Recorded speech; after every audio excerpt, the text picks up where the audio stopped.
존 스토트 기독교의 기본 진리 4장 그리스도의 부활. 이제까지 우리는 예수님의 엄청난 주장들과 그가 보여주었던 비이기적 인격을 살펴보았다. 이제 우리는 그가 죽은 자 가운데서 다시 살아난 역사적 사건에 대한 증거를 검토할 것이다.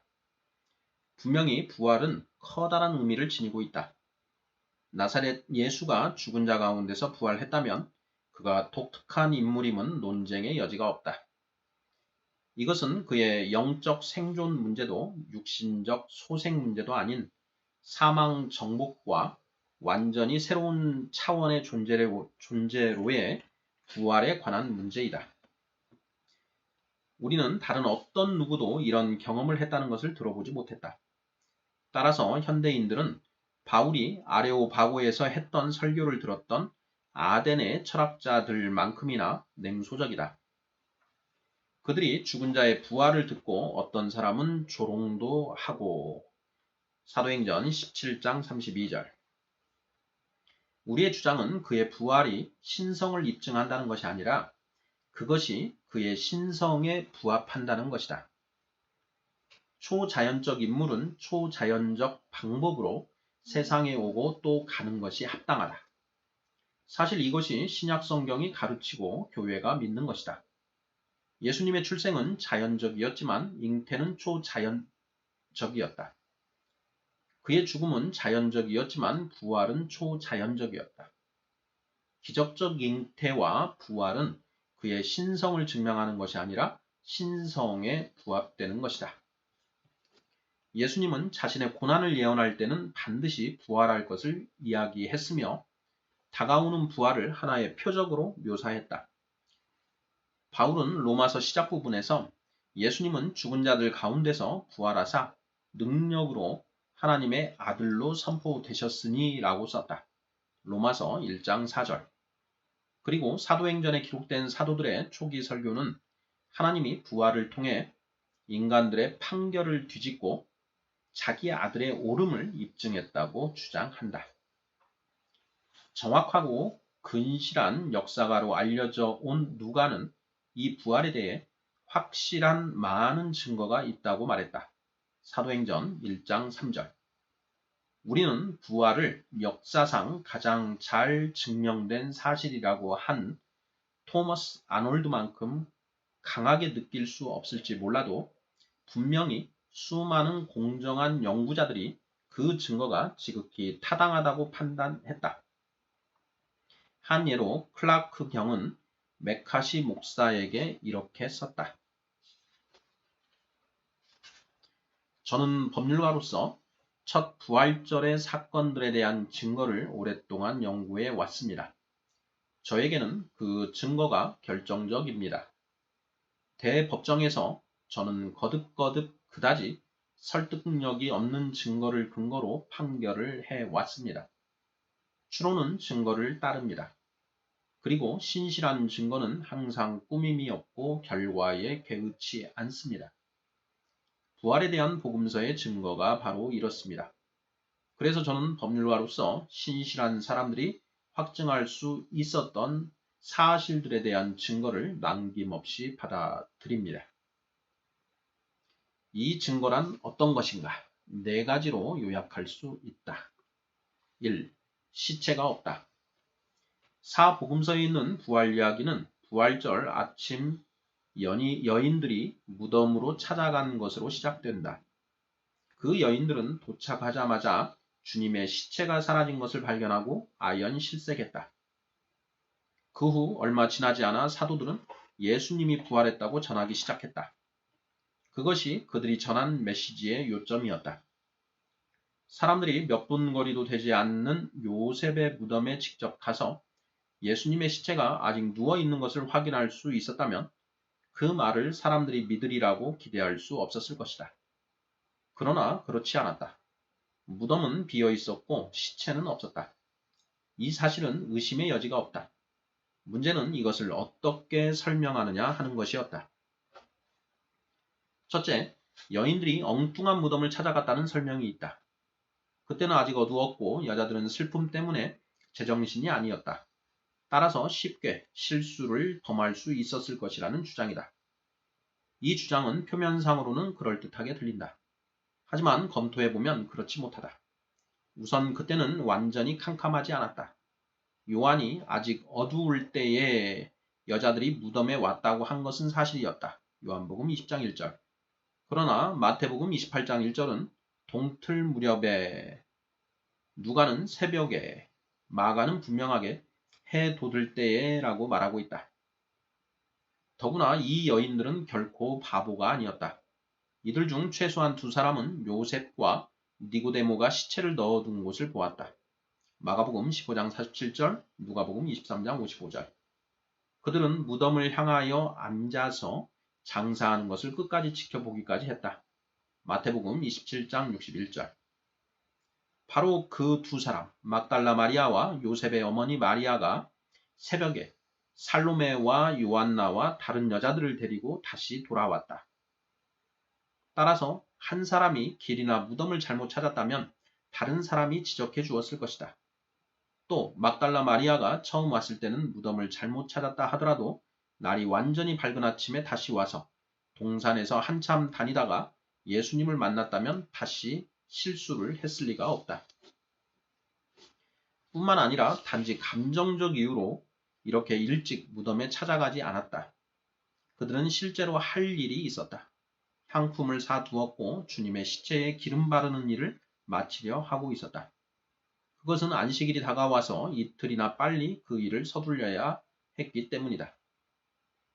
이들 헌신적이고 사무적인 여인들은 쉽게 속거나 하려던 일을 포기할 사람들이 아니었다. 다시 말하지만 혹시 그들이 무덤을 잘못 찾았다고 가정한다 해도 그들의 이야기를 확인하기 위해 달려왔던 베드로와 요한도 똑같은 실수를 범했겠는가? 그들보다 후에 왔던 요셉과 니고데모 등의 다른 사람들도 과연 그랬겠는가? 둘째, 기절했었다는 주장이다. 이들은 예수님이 십자가 위에서 죽지 않고 단지 의식을 잃었을 뿐이라고 말했다. 그 후 무덤에서 깨어나 그곳을 떠났다가 제자들에게 나타났다는 것이다. 이 주장에는 문제가 많다. 철저한 곡해인 것이다. 증거는 이것을 완전히 부정한다. 빌라도는 예수님이 벌써 죽었을까 하고 이상히 여겼지만 백부장이 그것을 확인해 주었다. 마가복음 15장 44, 45절. 그래서 빌라도는 충분히 확신을 하고 요셉에게 시체를 가져가라고 허락했다. 백부장이 빌라도가 필요로 하는 확인을 줄 수 있었던 것은 한 군인이 창으로 옆구리를 찌르니 곧 피와 물이 나오더라. 그때 그가 분명히 그곳에 있었기 때문이었다. 요한복음 19장 34절. 그렇게 허락받고 요셉과 니고데모는 예수님의 시체를 내려다가 수의로 싸서 요셉의 새 무덤 속에 넣어두었다. 그런데도 예수님이 일시적으로 의식을 잃었다고 믿을 수 있겠는가? 그 가혹한 행위와 고통스런 신문, 조롱, 채찍질, 십자가에 못 박힘을 당한 후 옹기도 먹을 것도 없고 상처를 치료받지도 못한 채 돌 무덤 속에서 36시간이나 생존할 수 있겠는가? 그런 후에 무덤 입구를 막은 돌을 밀어내는 초인적 힘을 발휘할 정도로 충분한 기력을 회복할 수 있겠는가? 그것도 무덤을 지키는 로마 군인들에게 들키지 않고서 말이다. 또 약하고 병들고 굶주린 그가 제자들 앞에 나타나 죽음을 극복했다는 인상을 줄 수 있겠는가? 그런 그가 죽었다가 다시 살아났다고 주장할 수 있겠으며 제자들을 온 세계에 보내면서 세상 끝날까지 함께 하겠다고 약속할 수 있겠는가? 그런 그가 분명 어느 누구도 먹을 것과 있을 곳을 제공해 주지 않았는데도 어디선가 40일 동안 숨어 살면서 때때로 놀랍게 나타났다가 소리도 없이 사라질 수 있겠는가? 그런 것을 믿는다는 것은 도마가 믿지 못했던 것보다 더 믿기 어렵다. 셋째, 도둑이 시체를 훔쳐갔다는 설명이 있다. 이런 추측에는 증거가 하나도 없다. 도둑들이 무덤을 지키는 로마 군인들을 어떻게 속였으며 돌을 어떻게 옮겼는지에 관해 전혀 설명할 길이 없다. 또 도둑들이 시체를 훔쳐가면서 수의를 남겨놓은 이유나 그들이 그런 행위를 한 동기는 상상도 되지 않는다. 넷째, 제자들이 시체를 가져갔다는 주장이 있다. 이것은 처음부터 유대인들이 퍼뜨린 소문이라고 마태는 이야기하고 있다. 마태복음 28장 13절. 마태는 빌라도가 요셉에게 그리스도의 시체를 가져가도록 허락한 후 대제사장과 바리새인들의 대표들이 빌라도를 찾아가 어떤 이야기를 했는지를 설명했다. 주여, 저 속이던 자가 살아있을 때에 말하되 내가 사울 후에 다시 살아나리라 한 것을 우리가 기억하노니 그러므로 명령하여 그 무덤을 사흘까지 굳게 지키게 하소서. 그의 제자들이 와서 시체를 도둑질하여 가고 백성에게 말하되 그가 죽은 자 가운데서 살아났다 하면 후의 속임이 전보다 더 클까 하나이다 하니 빌라도가 이르되 너희에게 경비병이 있으니 가서 힘대로 굳게 지키라 하거늘 그들이 경비병과 함께 가서 돌을 임봉하고 무덤을 굳게 지키니라. 마태복음 27장 63에서 66절.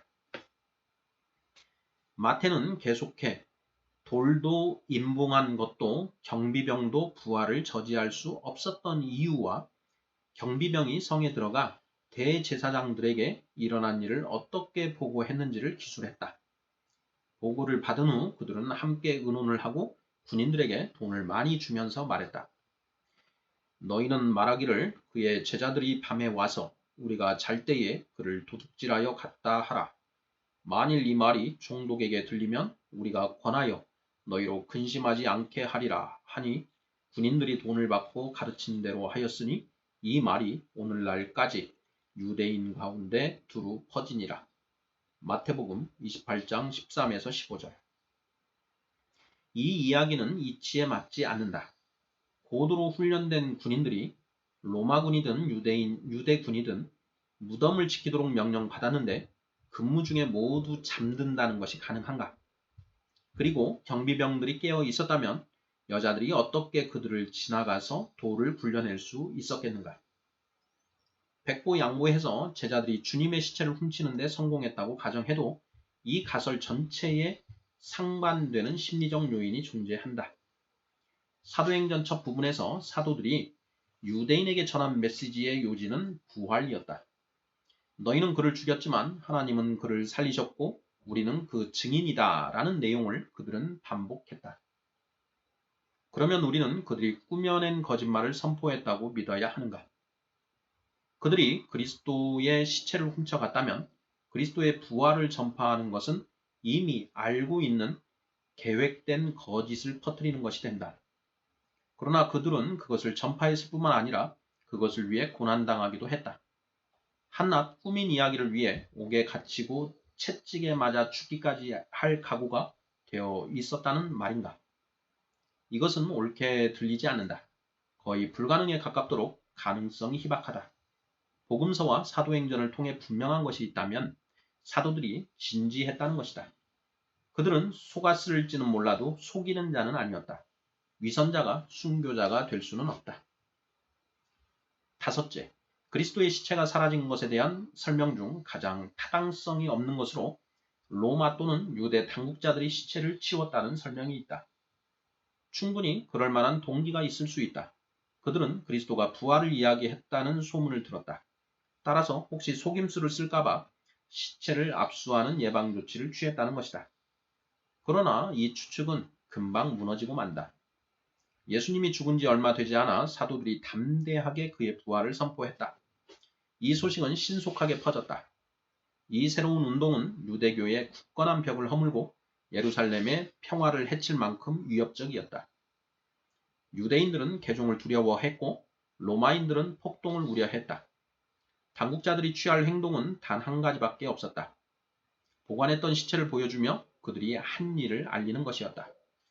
하지만 그들은 그렇게 하는 대신에 아무 말도 하지 않고 폭력을 사용했다. 사도들을 잡아들이고 위협하고 채찍질하고 옥에 넣고 헐뜯고 모략하고 죽였다. 그들이 그리스도의 시체를 가지고 있었다면 이 모든 일은 전혀 불필요한 것이었다. 교회는 부활을 기초로 세워졌다. 부활이 그릇됨이 증명되었다면 교회는 붕괴되었을 것이다. 그러나 그들은 그렇게 할 수 없었다. 시체가 그들에게 없었던 것이다. 당국자들의 침묵은 사도들의 증언만큼이나 부활에 대한 웅변적 증거이다. 이제까지 살펴본 이론들은 빈 무덤과 사라진 시체를 설명하기 위해 사람들이 만들어낸 것이다. 이들 중 어느 하나도 만족할 만한 것이 없다. 이처럼 적절한 설명이 없기 때문에 이 사건에 대한 성경의 설명을 받아들여도 될 것이다. 복음서에는 단순하고도 진지한 역사적 기사가 있어 첫 번째 부활절에 일어난 일을 설명하고 있다. 그리스도의 시체는 인간이 옮기지 않았다. 하나님이 다시 살리셨다. 2. 수위가 헝클어지지 않았다. 그리스도의 시체가 사라졌다고 말하는 기자가 시체를 쌌던 수위는 그대로 있었다고 한 사실은 주목할 만한 일이다. 이 사실을 특별히 강조한 사람은 요한인데 그것은 그가 극적인 날 아침 베드로와 함께 무덤으로 달려갔었기 때문이다.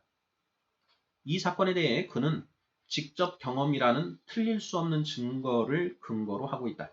요한복음 20장 1절에서 10절. 자신이 목격한 것을 기술하고 있는 것이다. 그는 예수께서 사랑하시던 그 다른 제자였다. 그는 베드로보다 빨리 달려서 무덤에 이르렀으나 무덤 밖에서 들여다보기만 하다가 베드로가 도착한 후 무덤으로 들어갔다. 그때에야 무덤에 먼저 왔던 그 다른 제자도 들어가 보고 믿더라. 8절. 문제는 그가 무엇을 보았길래 믿게 되었는가 하는 것이다. 이 이야기에 의하면 단순히 시체만 없어진 것이 아니었다. 수위가 남아 있었는데 그것도 특이하게 헝클어지지 않은 채 있었다. 이 사건의 줄거리를 재구성해 보자. 요한은 이렇게 말했다. 요셉은 빌라도에게 예수의 시체를 달라고 간청했으며 니고데모는 모략과 침향 섞은 것을 100근쯤 가지고 왔다. 그들은 예수의 시체를 가져다가 유대인의 장례법대로 향품과 함께 세마포로 쌌다. 즉 세마포 띠로 예수님의 시체를 동여 매면서 그 사이에 향료 가루를 뿌렸다. 물론 나사로의 경우와 같이 머리는 별개의 천으로 쌌다. 이렇게 해서 동양의 관습대로 얼굴과 목만 드러나도록 두고 몸과 머리를 천으로 감아 쌌다. 그리고 나서 동굴 무덤 한쪽에 만들어둔 돌판 위에 시체를 놓았다. 이제 예수님의 부활이 실제로 일어났을 때 우리가 무덤 속에 있었다고 가정해보자. 어떤 광경을 볼 수 있었겠는가? 예수님이 움직이기 시작하다가 하품을 하고 기지개를 켠 다음 일어서는 것을 보았겠는가? 그렇지 않다. 그가 이렇게 생명을 되찾았으리라고는 믿지 않는다. 그는 기절 상태에서 회복한 것이 아니다. 그는 죽었다. 그리고 부활했다. 그는 부활했지 소생하지 않았다. 우리는 그가 기적적으로 죽음을 통과해 전혀 새로운 존재 세계로 들어갔다고 믿는다. 그렇다면 우리가 그곳에 있었을 경우 무엇을 보았겠는가? 갑자기 시체가 사라지는 것을 목격했을 것이다. 시체가 새롭고 다르고 놀라운 것으로 변했을 것이다. 그리고 훗날 닫힌 문을 통과했듯이 수위를 통과해 나가고 수위는 전혀 건드리지 않은 채 그대로 남겨두었을 것이다. 거의 그랬을 것이라는 것이지 완전히 그랬다는 것은 아니다. 100근이나 되는 향료가 스며 있는 수위는 지탱해주던 시체가 빠져나가자 내려앉거나 쭈그러져 납작하게 되었을 것이다. 그리고 몸을 쌌던 천과 머리를 감았던 천 사이에는 간격, 즉 얼굴과 목이 있었던 자리만큼의 간격이 있었을 것이다. 머리를 감았던 천은 붕대 감듯 종횡으로 엇갈려 복잡하게 감았기 때문에 우묵한 형태를 그대로 가지고 있어 머리가 없는 터번처럼 되었을 가능성도 있다. 요한이 쓴 글을 자세히 연구해보면 버려진 수위의 세 가지 특징을 알 수 있다. 첫째, 수위가 놓여 있었다. 이 말은 두 번 반복되는데 첫 번 것은 헬라어 문장에서 강조하는 위치에 있다. 따라서 이렇게 번역할 수 있을 것이다. 그는 세마포를 보았는데 그것은 놓여 있었다. 둘째, 머리를 쌌던 수건은 세마포와 함께 놓이지 않고 딴 곳에 쌌던 대로 놓여 있었다. 7절. 수건은 뭉쳐져 구석에 던져져 있지 않았다. 여전히 돌판 위에 있었다. 그러나 몸을 쌌던 천에서 어느 정도 떨어져 있었다. 셋째, 이 수건은 놓이지 않고 쌌던 대로 있었다. 마지막 말은 둘둘 감겨 있다라고 번역되어 있다. 이 표현은 속이 빈 머리 수건이 여전히 그대로 둥근 형태를 유지하고 있는 것을 적절하게 묘사한 것이다.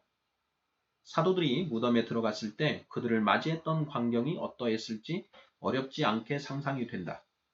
돌판, 그 위에 놓인 수의와 속이 빈 머릿수건, 그리고 그 둘 사이의 간격, 그들이 보고 믿은 것은 지극히 당연하다. 이 수의를 한번 보는 것만으로도 부활의 진실성이 증명됐을 것이며 그 성격을 알 수 있었을 것이다. 수의는 인간의 손에 의해 건드려지거나 접혀지거나 어떻게 되지 않았다. 그저 나방이 나와버린 빈 번데기 껍질 같았다. 그것들이 부활에 대해 가시적으로 증명하는 증거물이 된다는 것은 막달라 마리아가 울면서 구부려 무덤 안을 들여다보니 흰 옷 입은 두 천사가 예수의 시체 뉘었던 곳에 하나는 머리편에 하나는 발편에 앉았더라고 요한이 설명한 사실에 의해 더욱 확실하게 된다. 요한복음 20장 11, 12절. 아마 천사들은 수의를 사이에 두고 돌판 위에 앉았던 것 같다. 마태와 마가는 그 두 천사 중 하나가 그가 여기 계시지 않고 그가 말씀하신 대로 살아나셨느니라 와서 그가 누우셨던 곳을 보라고 했다고 덧붙였다. 마태복음 28장 6절, 마가복음 16장 6절. 예수님이 누웠던 곳에 대한 이 말은 천사들의 위치와 말에 의해 강조되는데 이것은 남아있는 수의와 없어진 시체는 모두 그의 부활에 대한 일치된 증거였다. 3. 부활하신 주님이 나타났다. 복음서에는 예수님이 부활 후에 제자들에게 나타난 방법에 대한 특이한 이야기들이 있다. 부활한 예수님은 10회에 걸쳐 소위 베드로가 말한 택하신 증인들에게 나타났다. 사도행전 10장 41절. 즉 막달라 마리아에게, 무덤에서 돌아가는 여인들에게, 베드로에게, 엠마오로 가는 두 제자에게, 다락방에 모인 10사람에게, 도마를 포함해 11 제자에게, 갈릴리의 산에서 500여 형제에게 일시에, 야고보에게, 갈릴리 호숫가에서 베드로, 도마, 나다나엘, 야고보, 요한 등 여러 제자들에게, 승천시 베다니에서 가까운 감람산 위에서 많은 사람들에게였다. 바울은 다메섹 도상에서의 체험을 이야기하면서 부활한 예수님을 본 사람들의 명단 끝에 자신을 첨가했다. 누가는 사도행전 첫 부분에서 예수님이 고난받으신 후에 또한 그들에게 확실한 많은 증거로 친히 살아 계심을 나타내사 40일 동안 그들에게 보이시며 라고 말했다. 따라서 기록이 남아있지 않아 그렇지 다른 곳에서도 나타나셨을 가능성이 있다. 그러므로 우리는 부활에 대한 생생한 증거인 이 부분을 간단히 넘겨버릴 수 없다. 이 이야기에서 어떤 설명을 찾아내야 한다. 이에 대한 설명으로는 단 3가지만 가능한 것 같다. 첫째는 이것이 지어낸 것이라는 설명이고, 둘째는 환상이었다는 것이며, 셋째는 사실이라는 것이다. 이것이 지어낸 것이었겠는가? 이를 반박하는 데는 많은 지면이 필요하지 않다. 부활 출현 이야기가 교묘하게 꾸며진 것이 아니라는 것은 너무도 명백하다. 첫째는 그 이야기가 진지하고 꾸밈이 없기 때문이요. 둘째는 목격자의 자세한 묘사로 인해 생생하게 설명되기 때문이다. 무덤으로 달려간 이야기와 엠마오로 가는 두 제자 이야기는 너무나 생생하고 실제적이어서 꾸며냈을 리가 없다. 또한 꾸며낸 것이라면 그리 잘 꾸며낸 것은 아니다. 만약 부활을 꾸며내려고 했더라면 훨씬 더 멋지게 했을 것이다. 또 그랬을 경우 사복음서에 나타나는 사건들의 복잡한 조각 그림 맞추기를 미리 피했어야 했다. 또 제자들의 의심과 두려움 같은 것은 아예 없애버리거나 아니면 최소한 미화시키기라도 했어야 했다. 어쩌면 부활 자체에 대한 극적 설명을 포함해 하나님의 아들이 사망의 사슬을 끊고 의기양양하게 무덤을 차고 나온 능력과 영광을 묘사했어야 했을 것이다. 그러나 한 사람도 그것을 보지 못했고 그래서 그에 대한 설명도 없다. 여기서도 우리는 막달라 마리아보다 더 명성 있는 사람을 직접 증인으로 선택했을 것이다. 그러나 어설픈 이 이야기보다 지어냈다는 설에 대한 반론이 더 강력히 제기된다. 이미 언급했듯이 사도들과 복음 전도자들, 초대교회는 예수님의 부활을 철저하게 확신하고 있었다. 신약성경 전체에도 확실성과 정복의 분위기가 가득 차 있다. 성경 기자들이 비극적 오류를 범했다고 주장한다면 그럴지도 모른다. 그러나 그들의 오류는 명백한 것일지언정 의도적인 것이 아니었다. 만일 부활 이야기가 지어낸 것이 아니라면 제자들이 본 것은 환상이었는가? 이 견해는 많은 사람이 자신 있게 피력하고 있다. 물론 환상은 희귀한 현상이 아니다. 환상이란 실제로 그곳에 있지 않은 어떤 외형적 물체에 대한 지각이다. 그리고 대부분 정신병자나 신경증 환자에게서 일어난다. 우리들 중 대부분은 상상세계에 있는 어떤 물체를 보고 소리를 들으며 때때로 또는 늘 그 세계 속에 사는 사람들을 알고 있다. 그러나 제자들이 그런 비정상적인 사람들이었다고 말할 수는 없다. 혹시 막달라 마리아가 그랬을지는 모르지만 거친 베드로나 의심 많은 도마가 그럴 가능성은 거의 없다. 환상은 지극히 평범하고 정상적인 사람들에게도 일어난다. 이 경우 보통 두 가지 특징이 있다. 첫째는 지나치게 의도적인 사고를 계속해 절정에 이르면 환상이 일어난다는 것이다. 둘째는 시간과 장소, 기분 등의 환경이 영향을 미친다는 것이다. 다시 말해 강한 내적 욕구와 외부 환경의 유도가 있어야 한다. 그러나 복음서의 부활 사건을 보면 이 두 요소가 하나도 없다. 의도적 사고의 흔적은커녕 그와 반대되는 모습이 역력하다. 여자들은 무덤이 비어있는 것을 발견했을 때 놀라 떨며 도망하고 무서워하였다. 마가복음 16장 8절. 사도들은 막달라 마리아와 다른 여인들이 그가 살아났다고 알렸어도 믿지 않았다. 마가복음 16장 11절. 또 그들의 말은 사도들에게 허탄한 듯이 보였다. 누가복음 24장 11절. 예수님이 친히 와서 그들 가운데 섰을 때도 그들은 놀라고 무서워하여 그 보는 것을 영으로 생각했다. 누가복음 24장 37절. 그래서 예수님은 그들의 믿음 없는 것과 마음이 완악한 것을 꾸짖으셨다. 마가복음 16장 14절. 도마는 단호하게 그의 못자국을 보고 만지지 않으면 믿지 않겠다고 거부했다. 요한복음 20장 24, 25절. 후에 그리스도가 약속대로 갈릴리의 산 위에서 11 제자와 다른 사람들을 만났을 때도 경배하는 자가 있었지만 일부는 의심했다. 마태복음 28장 17절. 여기에는 의도적 사고도 어리석은 믿음도 맹목적 수긍도 없었다. 제자들은 어리숙하게 믿지 않았다. 도리어 신중하고 회의적이었다. 그들은 미련하고 마음에 더디 믿는 자들이었던 것이다. 누가복음 24장 25절. 그들은 환상들을 쉽게 받아들일 사람들이 아니었다. 그들의 믿음은 직접적 경험이라는 분명하고 증명 가능한 사실에 근거하고 있었다. 뿐만 아니라 외적으로 유리한 환경도 역시 없었다. 만일 예수님이 나타나신 곳이 예수님에 대한 기억으로 신성시되어 제자들이 그런 기분을 가질 수 있는 특정한 장소였다면 당연히 의심하게 될 것이다. 예수님이 다락방에만 나타나셨더라도 의심과 의문이 생길 수 있다. 만일 11 제자들이 예수님이 지상에 있을 때 그들과 함께 얼마간 지냈던 장소에 모여 예수님의 자리를 비워놓고 감상에 젖은 채 지난날의 기이한 일들을 회상하고 다시 오시겠다던 약속을 기억하며 참으로 그가 돌아오시지 않을까 기다리다가 드디어는 그들의 기대가 절정에 달해 예수님이 갑자기 나타났다면 그들이 비참한 착각에 현혹되었을지도 모른다는 걱정을 할 만하다. 그러나 사정은 그렇지 않았다. 실제로 예수님이 나타난 사건 10회를 연구해봐도 각 사건의 장소, 사람, 분위기가 각기 다름을 알 수 있다. 개인적으로 나타난 일이 있는가 하면 몇 사람에게 또는 5,000명 이상에게 나타난 적도 있다. 그가 나타난 장소도 한두 성스러운 곳에 한정되기보다는 무덤의 동산, 예루살렘 근처, 다락방, 엠마오로 가는 길, 갈릴리의 산, 갈릴리 호숫가, 베다니 근처의 감람산 등 매우 다양하다. 사람과 장소 면에서 다양했다면 만난 사람들의 상태도 마찬가지였다. 막달라 마리아는 울고 있었고 여자들은 두려워하고 놀랐으며 베드로는 가책을 느끼고 있었고 도마는 의심 중에 있었다.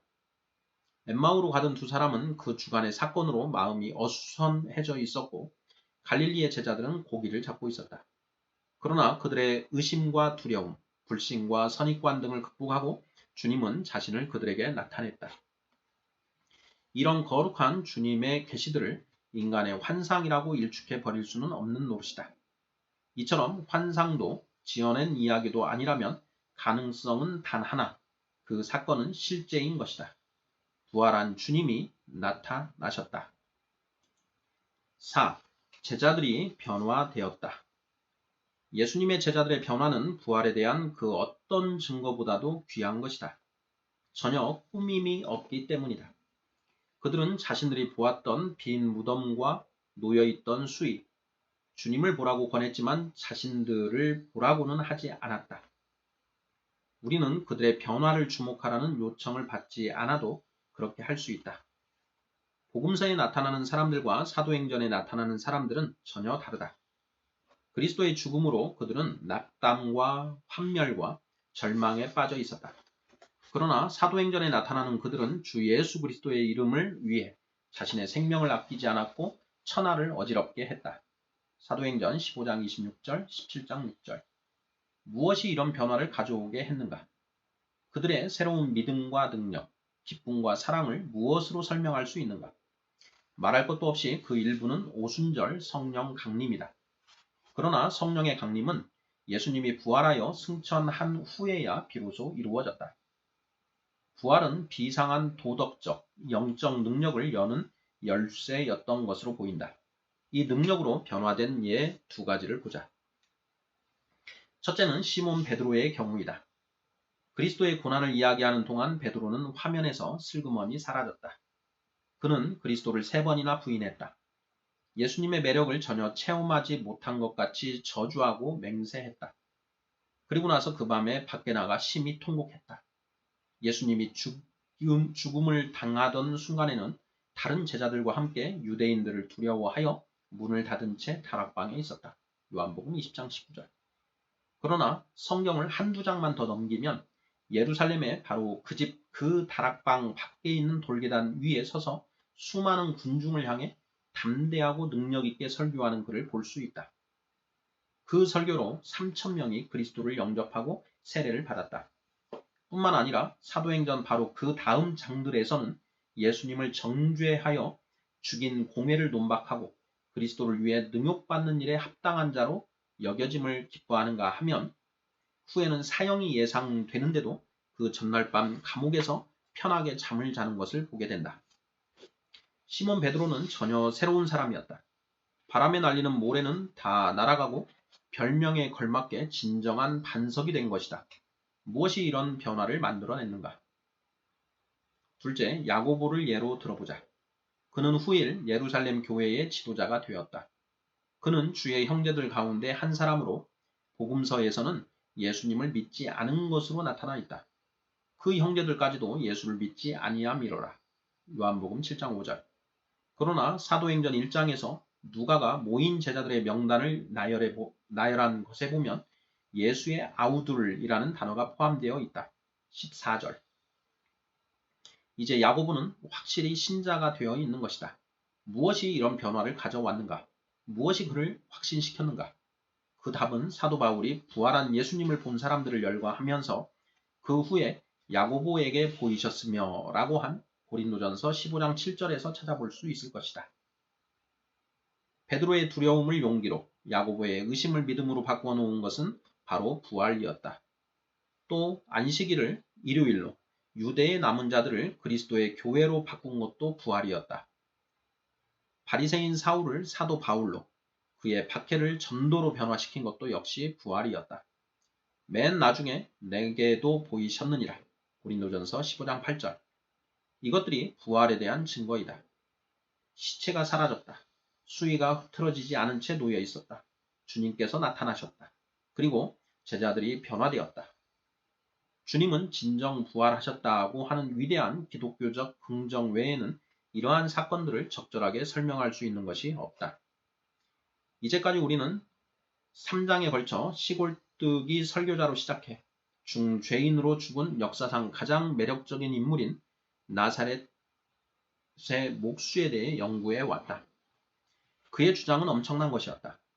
그는 도덕적으로 완전했던 것으로 보인다. 그는 죽음을 이기고 부활했다. 이런 것을 종합해 볼 때 증거는 확정적이다. 이제 남은 한 가지는 믿음의 단계이다. 그리스도 앞에 무릎을 꿇고 의심했던 도마의 힘찬 고백인 나의 주님이시요 나의 하나님이시니이다를 나의 것으로 하는 것이다. 요한복음 20장 28절. 아멘.